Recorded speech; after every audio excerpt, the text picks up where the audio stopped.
Hi, this is Jeff from the Ozark Mountains, that's in Missouri, in the USA.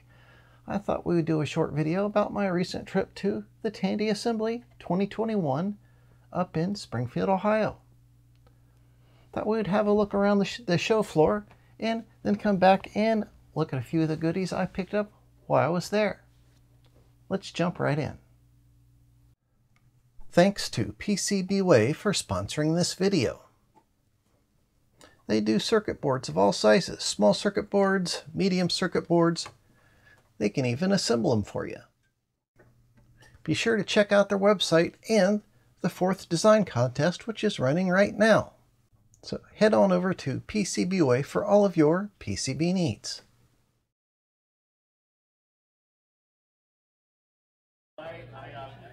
As you walk in, you're greeted by one of the friendly folks at the sign-in table. Here, we can sign in, pick up our spiffy badge, maybe grab a stylish Tandy sweatshirt, and check out a nice poster showing all of the show sponsors. The Tandy Assembly is organized and sponsored by Tandy Enthusiast for Tandy Enthusiast. Ah, who's that guy? Doing a quick pan around the room, we can see the general layout. The presentation area is to our left, with the displays and vendor area to the right. This was the 4th or 5th year of the assembly, and I'm told it was about 1/2 to 1/3 the size it was in 2019. It was difficult to impossible for our international friends to attend in person this year due to the continuing travel restrictions. Taking a walk through the display area, we can see that like other vintage computer platforms, new games and other programs are still being created for various TRS-80 systems. This game, Roundup, made good use of the Model 1's limited graphics capabilities and came on an actual 5 1/4 inch disc or cassette tape, and it also had nicely printed instructions. One of the slickest products I saw was a selection of new power supplies built for various TRS-80 models. Standard off-the-shelf Meanwell power supplies were mounted to thick custom PCBs which have the correct OEM type connectors. This provides an easy drop-in replacement with easy replaceable Meanwell power supplies. He was on YouTube, and that's where I saw it. So I got in touch with him. I said, "Is there any way I can get the Gerber files for your project?" He said, "Sure." So he gave it to me, and I had a friend of mine do the Gerber files and because I don't know how to use Comcast. Developed the board for me with some changes that I will do. Got back in touch with the other guy. He says, "Go for it. Just do what you want to do." So he says, "I appreciate you putting my product out, my design out there." So that's how I got started. It was interesting to see this impressive looking MIDI setup for the Coco. While I'm not musically inclined, I appreciate the amount of effort and work that goes into creating a MIDI interface and the accompanying software for the Coco. Well, hello. Oh, hey. I'm Brian. Hello, world.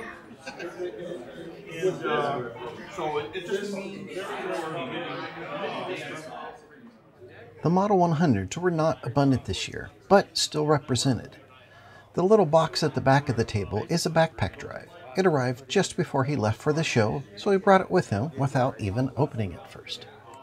He also brought this nice Coco with him, and directly to the right was a fella who was selling various parts, and this is the guy I bought that Model 4P from. It was also nice to see that there are folks 3D printing Coco-type cases for Raspberry Pi emulation systems. He is also working on a full-size 3D printed case for the Coco.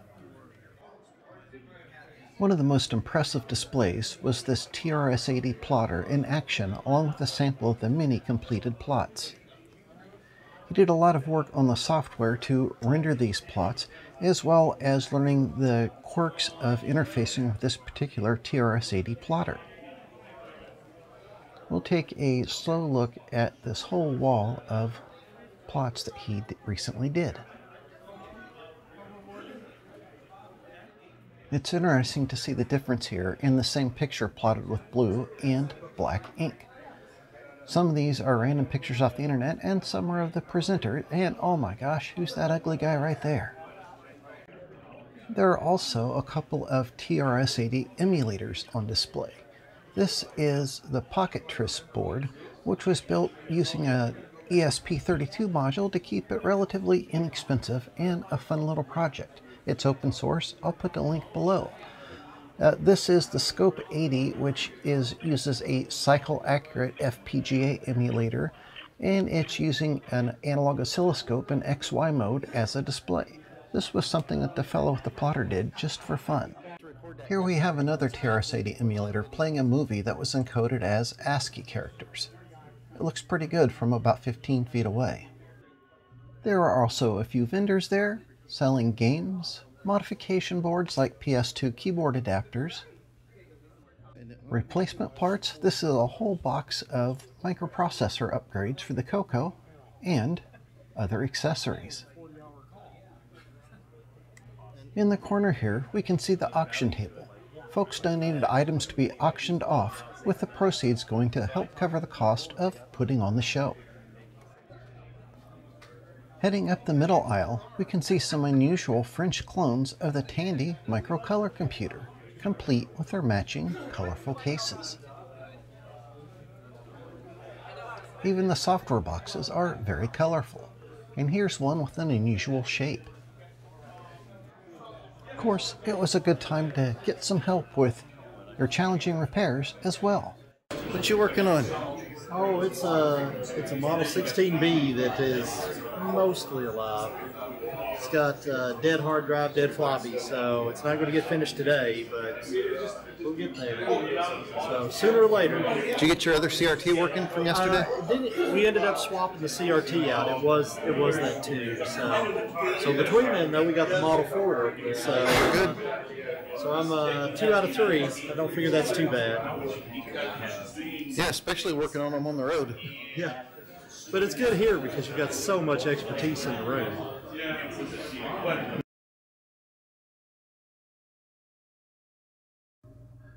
So what did we get when we were at Tandy Assembly 2021?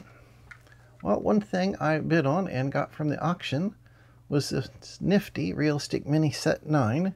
This is a little battery-powered cassette recorder player that somebody had used with some sort of computer. It's noted by, they marked here where to hook up the cables. The battery compartment's clean, and it even came with a couple manuals. Now, of course, this is going to need some new belts and cleaned up, so we'll do a video about that in the near future. Something else I picked up came in this nifty white box. And we saw this in the video there. This is a new power supply for a Tandy Model 4P, which is sitting right over here. We'll look at that next. I'll just go ahead and leave this in the bag for now. We'll do a video about this in the near future. This uses standard Meanwell power supplies, and it is on a nice heavy-duty PCB here. It's got isolation traces for the high voltage, all that type of thing. They've done a really good job in laying it out. And the point here is that it gives you a new, easily replaceable power supply solution for your old computer. The 4P power supplies are known to have some problems, and they can have some pulsating display issues because the 12 volts that comes off the original power supply isn't stable, so this uses a separate small 12 volt power supply for the video circuit. That was a nifty solution. And it has the correct matching connectors, so everything just plugs right in, and it's designed to even mount right in the original location. A very slick design. I like this a lot. Let's take a look at this 4P now. This 4P is kind of big for my workbench here. It's a little yellow, but it's in good shape. It came pre-disassembled, which saves some time. Actually, the guy who owned this years ago, he had several of these and he was taking them apart looking for an accelerator board.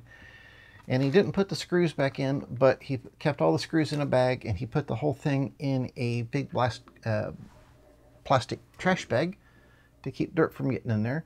So it's slightly dirty, but not too bad. It comes with all the parts, the handle, the case, the front. This had been upgraded at some time with a 3.5-inch drive. And the power light comes on, but it doesn't come on. It doesn't surprise me because, as I mentioned, the power supplies in these are known to be problematic. And the keyboard slides out of this little cubby dealy right here. And you can pop the whole thing together and carry it around with you via the handle. And it only weighs about 25 pounds. It's not too bad. For a portable of the era, it's kind of nice. And it does everything the full desktop-sized 4P does in a smaller form factor and with a slightly smaller CRT.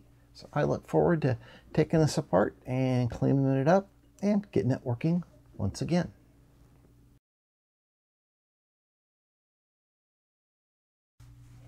I hope you've enjoyed this small look at the Tandy Assembly 2021. It was a lot of fun. It was a lot of fun speaking and talking to people about repairing their old computers.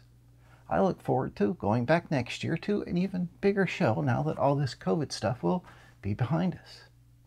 If you have a chance to go to one of these retro computer shows, I would highly recommend it. It was a lot of fun meeting people for the first time in real life that I've talked to for years online. It was like meeting an old friend. I hope to see you there next year. If you have any questions or comments, well, just leave them in that comment section down there below. I would love to hear from you. And as always, a special thanks to everyone who helps support the Hey Birt channel through Patreon and other means. It is greatly appreciated. Until next time, bye.